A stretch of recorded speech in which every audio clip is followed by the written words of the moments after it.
So there's something I'd like to share about the healing process that I think is not widely recognized or understood by a lot of people on the path.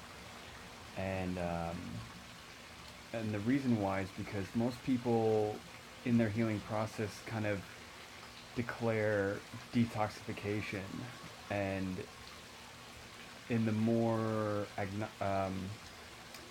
Gnostic or esoteric practices, it's seen as purification. So I'll get to why that distinction is important in a second.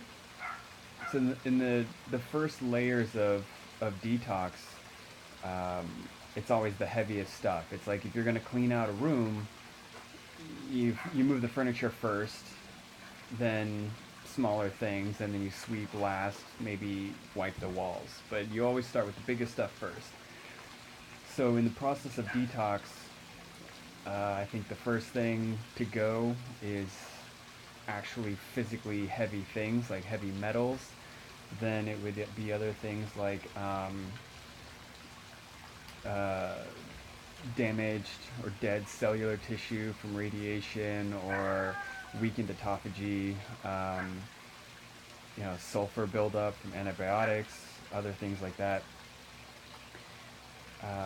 As the physical material gets removed, and of course, there's never a definite line between the phases. They always start to blur as the physical stuff diminishes. Then the next layer of stuff, which is emotional, will start to come up, and and then emotional um, toxic material, as energetic cysts or constrictions in the nervous system, will start to be released. Now, again, it would start from your own life, issues with your life and your family and your relationships, traumas that you carry from your childhood will start to be processed and released, as well as transition into processing and release of emotional um, baggage that's carried on from your lineage, things that you've inherited through, we'll say, either ancestors or previous incarnations, or your biological lineage. It could be any of those or all of them. That just depends on your cosmology. So so there's all that, and this stuff is all what I would consider still part of the classified as detoxing.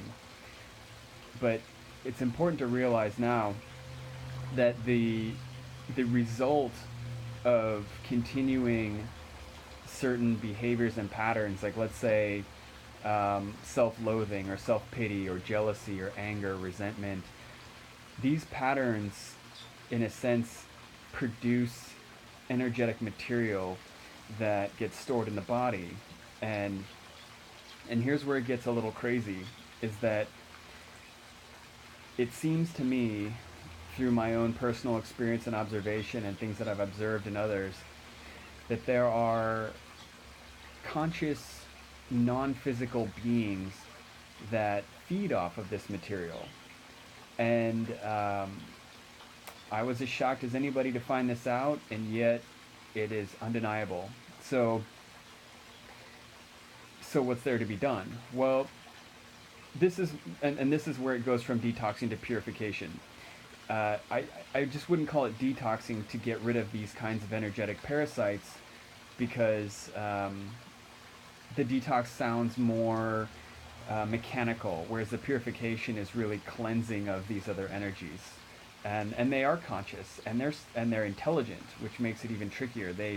They move. They can be lodged in certain parts of the body, and when they're provoked, they can move other places and make you think that they're gone, but they're not. They're just really tricky. I've also had experiences where they will trigger a point of pain on the reflected side of the body while they're actually hiding in the other side. Very, very clever beings that have to be dealt with very carefully. And so, so the thing about these beings is that there are very gentle ways of handling them, and there are not so gentle ways of handling them. So the first thing would be like if you had, like let's say you had rats at your house and you wanted to get rid of the rats. Well, rats need to eat and they need to drink water. So if you want to get rid of pests around your house, you have to get rid of whatever they're eating.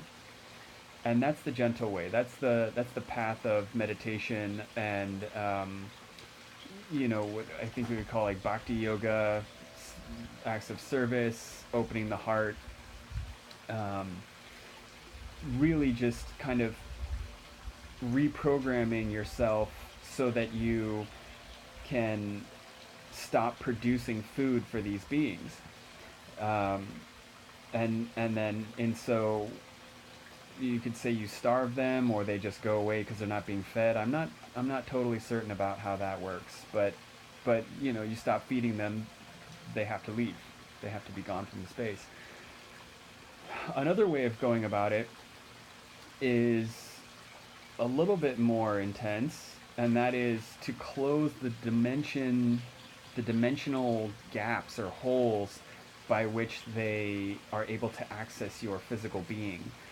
Um, this is a tricky process that not very many people can do. I'm just now beginning to learn that and becoming adept in that skill. But very few people are, so that might not really be accessible to you.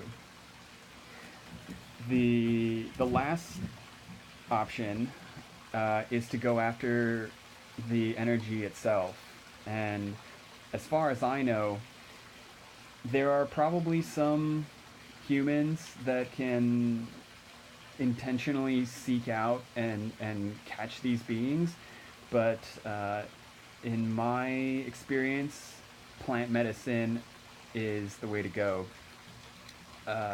Not that it directly can capture them, but it facilitates the use of other angelic beings as well as humans acting as channels to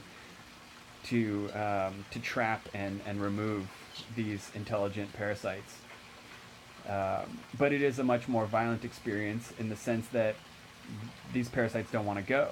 So if they are being fed, they are strong, they're deeply rooted. Their extraction can be a pretty intense experience, usually resulting in vomiting or diarrhea, shivering, shaking, loss of bodily control. It's intense. It's not pleasant, and it's not to be taken lightly. But it's also something that these beings can be intertwined with your consciousness for many generations, thousands of years is possible. So the extraction, removal of them is intense, but worth it. You want to get these things out of your system. It's really important. Um, when the time is right, and that's the thing also to be mindful of, is that to attack something that's too strong can actually damage you. It can hurt your nervous system. It can cause other psychological negative effects. So there's a lot of value of being gentle, but in my experience, there's a skill to seeing a gentleness to weaken these energies to the point that they can just be yanked real quick. It's kind of like I have experience with pulling out invasive species of trees here in Hawaii. So what we do is we'll cut the top off the tree, or cut it to a stump about a foot off the ground, and then just let it sit. Because when it sits, the tree slowly starts to die and it shrivels because it's not collecting water and it can't hold the water.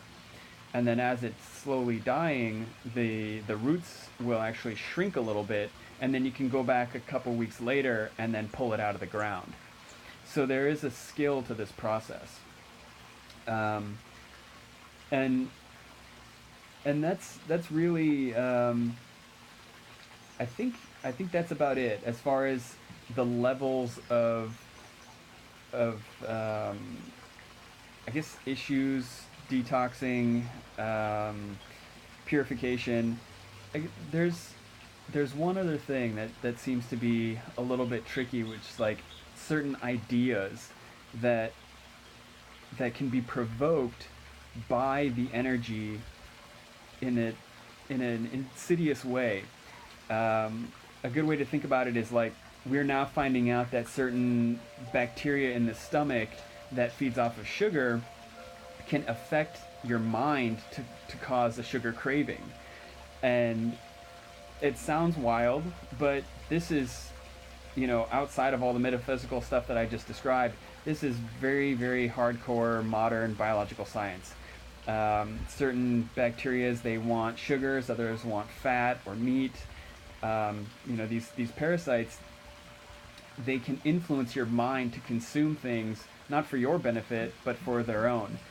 And that's the way it seems to be for these energetic parasites, that if they feed off of anger and they get lodged somewhere, let's say your liver, then they can influence you to exercise anger so that they can feed. And then going along the lines of Chinese medicine, let's say there's a parasite in your kidneys and it provokes fear, and then it feeds off the fear. So, to be reasonable, you never want to solve any problem necessarily just with one tool if you have multiple and you can attack it on multiple levels. So you don't want to rely on one thing. And I say that because it is in your interest to separate the energy from wherever it came from, to isolate it, to stop feeding it so that it becomes weaker. And then as it becomes weaker, then you can intentionally seek it out and remove it.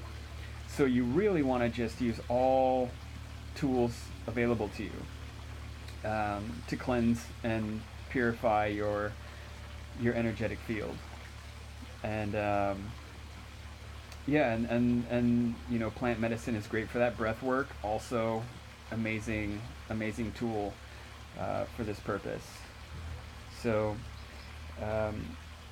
I think it's also one of the main reasons why I wanted to share this was because we get a sense of certain problems just being persistent and as if they cannot be solved. Like, oh, my neck just always hurts, or I always have stomach problems, or this hip is just always something.